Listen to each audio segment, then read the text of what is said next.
I got back, and what was I going to say? When I was, my dress code was still my shoulder holster 45. Uh-huh. So me and this other guy, he was a prisoner of war in the Italian deal, Ralph. And we had gone to an air show in the North Air Force Base, and we came down to San Bernardino, and we went into this bar on 5th and Mount Vernon and San Bernardino. So we went into this place and sat down, and the owner of the cocktail bar says, you have to leave and give this place to my friends. I thought, people from here. So we got up and we were walking towards the bar, and his friends were German soldiers in the German uniform eating and drinking on the street. And I lost it. I pulled up my 45 for the day, and we had him on 5th and Mount Vernon. We were going to burn. Was that the coffee cactus? Yeah, but it wasn't the cocky cactus. At this time it was something else. Okay. And because they had to rebuild it because the EMPs broke it all and took the guy to jail. We were going to shoot him too. Well, to tell me, Luis, I'm confused. You went to a bar on 5th and Mount Vernon in Yes. San Bernardino. Yes. And they asked you to leave because they had some friends that were coming to Yes. the establishment. And then when you saw who the friends were, yeah. you got a little hot under the collar. We lost it. I lost all whatever. Because they were German, Yes.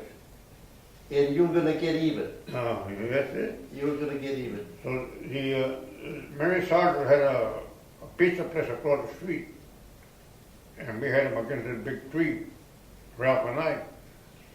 So the civilian police came over, but they couldn't touch us because we were military. So then they brought in the MPs from Northern Air Force Base, from March Air Force Base, and our captain that was in charge of us in the boat, he was there, and he was also, he had been a prisoner for 2 years. And he saw the German, and he almost burned him. And so he said, get these out of here, get brought to Camp Ono. They even had dances. The women would go to dance with them.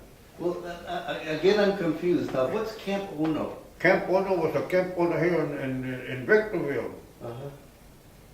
And they had the German prisoners of war there. Oh, they had German prisoners. Yeah, and they had them on the streets. They would bust them by truck, whatever, drinking beer on the sidewalks and with their uniforms on. So Captain Owl said, you get these men out of here, there's going to be more POWs coming in this town, you're going to have a bloodbath.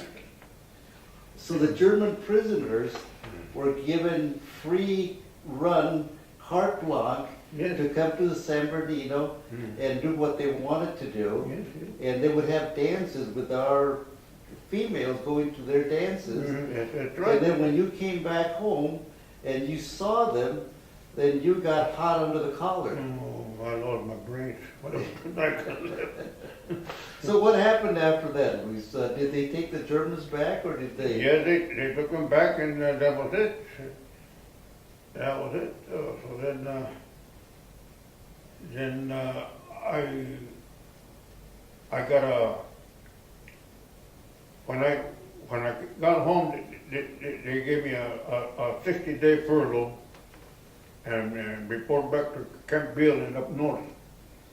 North where? Up South San Francisco, Okay. that way, Camp Okay. Beal. And Okay. anyway, at the end of 60 days, and they're going to put me into, see, Japan hadn't surrendered yet. So they're going to put me into the 20th Air Force and fly B-29 from that point on. But five days before my furlough was up, Japan surrendered. So they sent me a telegram to report to Pico Boulevard in Santa Monica. They gave me 39 days of hotel life and you name it. All I had to push a button, I had everything I wanted.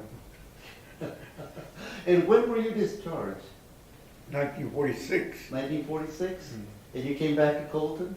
Well, yes, well, I was raised in and born in Colton. Okay, and when you were raised and born in Colton, where did you live in Colton? On L Street. L Street, tell me L and close to where? Close to the church? It was the church, about half a block away from the church. Half a block away from San Salvador? Yes, yeah. Okay, and you said you were born and raised in Colton? Mm-hmm. Did you go to Garfield School? I went to Garfield, I went to Wilson? Wilson, and to Lincoln, and back to Wilson, and then high school. Okay. Now, as you know, Luis, we don't have Garfield anymore. That was on 7th Street in South Colton. Mm-hmm, yes. And then, but we do have Wilson, that's Yes. an elementary school now. Yes. Yeah. And you tell me, how did you, as a 5th grader, how did you end up at Lincoln? What was that program about? I have no idea why, but they took some of the students from Garfield? Wilson to Lincoln, but they didn't like us over there. They were just, we were just discriminated against. We're nothing but Chicano guys in Garfield and Wilson. Yeah, South Colton was mainly a Mexican American. At that time, Mexican American. Yeah. And then but there must have been an experiment of taking you 5th graders or 6th graders Yeah. to Lincoln for 1 year and then bringing you back again the next year. Yes. And what did you find out when you went to Lincoln? They didn't like you? Well, heck no.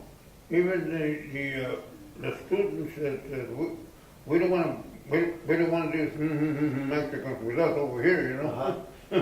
Okay. So there was a lot of fights between us and them. Uh-huh. Yeah. Now Lincoln is on 8th Street, 8th and Which is another police station. right, which is City Hall Police City Hall. Station now. Right. So anyway, you were there for 1 year, and you found out that Mhm. you were not welcome. Well, we were not wanted. Uh-huh. As you know, Luis, the railroad track, Southern Pacific, That was our deal. that was our border. At night, if us guys would go to North Colton, the police would stay on your side. That's when they had the flag, the train flags. Uh-huh. That was we used to call it the Mason-Dixon line. So the railroad track, when they stopped traffic, because that used to be the highway from Riverside. Yes. And then when the train would come through Southern Pacific, Uh-huh. then the poles and flags would come down. Mhm. And what did you call it? The Mason-Dixon line, Mason-Dixon line. north versus south, eh? Yeah. Yeah. Well, tell me about that situation. Did you find that to be a problem at the high school? No, not really, but you filled out a place. I filled out a place. And then when I joined the high school band, I was the only Chicano in the band. Uh-huh. And they treated me like hell, you know. And I said, I don't give a damn. I said, I know how to read music just like you read music. Uh-huh. I had an uncle who taught me how to read music since I was 5 years old. Mm-hmm. What kind of treatment did you get? It's cold. Like, who the hell wants you, you know? Uh-huh. And they told you that to your face, eh? Oh, hell yes. Yeah, and that was... Then when they were running for the president of the school, we had one guy, Joe Flores, and you would see these signs all over the walls of the high school, anywhere in the high school. Don't vote for a dirty Mexican. Keep our campus clean. No. Oh yes. And Was that the early 40s? yeah, and what McIntosh did, he got another Chicano guy. He paid him $1,000 to run against Joe to split the vote. You know, divide and conquer. You know. And the guy, because he won $1,000 deal, he ran against his own friend and then split the vote with the Chicano guy. But that was a principle. That was the principle. McIntosh was a principle. McIntosh, he was FOB. Anyway, I heard him, like I hear you, not just me, in the hallway, he says, I cannot and I will not educate this damn Mexicans better than the white boys. And Correa, our French teacher, he got angry, so he quit. Which teacher was this? Mr. Correa, he was a French teacher. Uh-huh. And our Spanish teacher, what the hell was her name? Pesqueda, she quit when they heard this. And this was in the 40s, early 40s? In the 40s, yeah. And what did you and your friends do, Luis? Well, what can you do? I mean, hey, we was there. So that's part of the deal. When I started to work for North Air Force Base at night, and I missed school twice, but we had some work that we had to be done over there, and McIntosh got on my case, and all this. I said, well, hey, you know. I said, well, you're not going to the service now, so you better quit, he says. But I went to night school to keep it going. And I didn't get my diploma about a couple of years ago. Well, just recently you got your diploma. Yeah. Well, congratulations. Better late than never. Oh, hell yes. Yeah. And tell me, you grew up in Colton, and being the south side of Colton, you know, we had all our stores and churches and schools and restaurants and everything else in Colton. What did you and your friends do for entertainment? We had our own club in South Colton, the Sombrero Club, and all that stuff. We'd go, and then we had our own bars in South Colton, Uh-huh. our own dances, Yeah. and that's it. What about the guys? Did you have any pals that you, maybe 3 or 4 guys that you always hung around with? Oh yeah, Do you remember their names? oh yeah. They're all dead now, but from the war, Tony Garcia? Tony Garcia, Uh-huh. Gilbert Palomino, the mile runner for Colton, he lost his leg in the war. Tommy Cabrera lost his leg in the war. You tell me about Tommy Cabrera. He's an old friend of mine. He used to live on N Street, Yeah. and there between 11th and 12th Street on N Street. Yes, Yeah. he's still alive, but I haven't seen him in years because he doesn't come out anymore. He just turned 90. Uh-huh. Yeah. And what were his injuries? Do you know? He lost a leg, Uh-huh. and so did Gilbert Palomino. He was a mile runner for Colton High. He lost Was he pretty good? Well, nobody has ever gotten the high school competition to this day in the whole United States, the time that he ran the mile run. And who was that? Tony Palomino? Gilbert Palomino. Gilbert Palomino. And Tommy Cabrera. Who else was your friend? All of them were my buddies. Pero ¿cómo se llamaban? Soco Rosales. Soco was also your buddy? We started school together. Soco Rosales is a real close friend of his. Really? Yeah. he Because they knew him in school. They knew each other in school. what grade level? Since elementary? We started kindergarten together. Sal Ayala, Soco Rosales, Bob Rosales, Corini Hernandez, Big Lou Sanchez, Tony Garcia, you name it. And so we were all buddies, you know, and that was it. But Tommy Cabrera lost his leg. They put him on these gliders, him and Gilbert Palomino. And Gilbert Palomino ran the mile run in high school. And 6 months ago, it came out in the Colton News. Nobody has broken that record in high school competition. I'm not talking about college. high school competition, mile run. Nobody has beaten his record yet. Well, Socorro's mom and dad were my grandfather's neighbors on O Street. Oh, yeah. On O Street. Yeah. Yeah. And Rumba was my father. Rumba. Yes, he's my father. Oh, God, man, and that guy was across the street from us. He used to be the foreman for my uncle, Gordo Evaristo. Yes, Gordo. Yeah. Well, he's a cousin. Uh-huh. See, Gordo Evaristo's wife, and how can I put this, was half German and half Chicano because her father was Matt Rapp. Yes, yes. Remember Matt Rapp? Yeah. Okay. Well, they're related to me through that because Gordo and my dad were half brothers. But he was a Castillo Yes. and my dad was a Contreras. Uh-huh. So Lisa had a Mexican mama and a German dad, Matt Rapp. Uh-huh. And I could listen to that man for years and years, man. He was a wonderful man. Uh-huh. Yeah. Well, he had a son, and they had kids. Henry Rapp. Yeah. Henry Rapp. Remember Henry Well, Rapp? sure, I remember Henry Rapp. Henry Rapp, Lucille, Catita, and all those guys. Yes. Yeah, Yes. sure. Yes. Oh, yeah. What a small world. Yeah. Yeah. And another thing about your mom and dad, where did they come from? My dad came from San Luis Potosí, Mexico, Uh-huh. and my mom was born in Zacatecas, Mexico.